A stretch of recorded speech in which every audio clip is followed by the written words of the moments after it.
विंचूदंशाची ग्रामीण भागामध्ये आणि त्यातही कोकणामध्ये असलेली दहशत खूपच कमी करण्यामध्ये मोलाची कामगिरी बजावणारे डॉक्टर हिम्मतराव बावस्कर यांचा आता चीनने सुद्धा गौरव केलाय।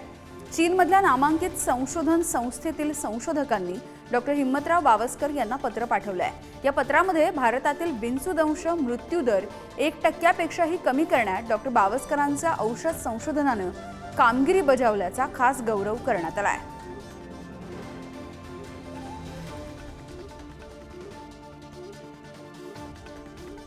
तर कोण आहेत डॉक्टर बावस्कर आणि त्यांचं संशोधन काय आहे बघूयात। विंचूदंशाची ग्रामीण भागामध्ये आणि त्यातही कोकणामध्ये दहशत आहे। विंचवाच्या दंशामुळे मृत्यूची सुद्धा भीती असते।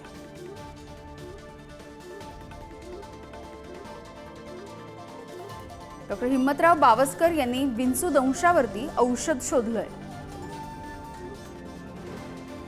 विंचूदंशावरची समस्या आता सुटलेली आहे।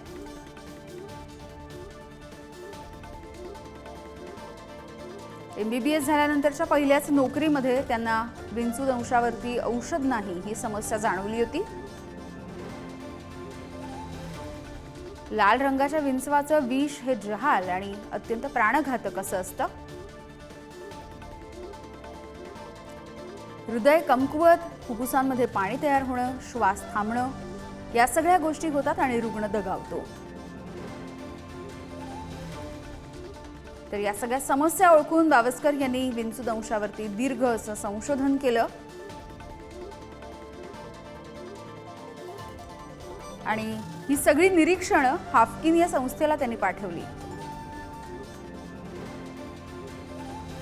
डॉक्टर बावस्करांचं संशोधन लॅन्सेट वैद्यकीय नियतकालिकामधून प्रकाशित करण्यात आलंय। शोधलेल्या औषधाने 1983 मध्ये 8 वर्षांच्या मुलावरती यशस्वी उपचार सुद्धा करण्यात आले। सरकारकडून पद्मश्री पुरस्कार देऊन त्यांचा गौरव सुद्धा झालाय। तर विंचूदंशावरच्या संशोधनासाठी डॉक्टर बावस्करांचा हा ग्लोबल गौरव आपण बघतोय, कारण आता चीनने सुद्धा बावस्कर यांच्या संशोधनाची जाहीररित्या प्रशंसा केली आहे।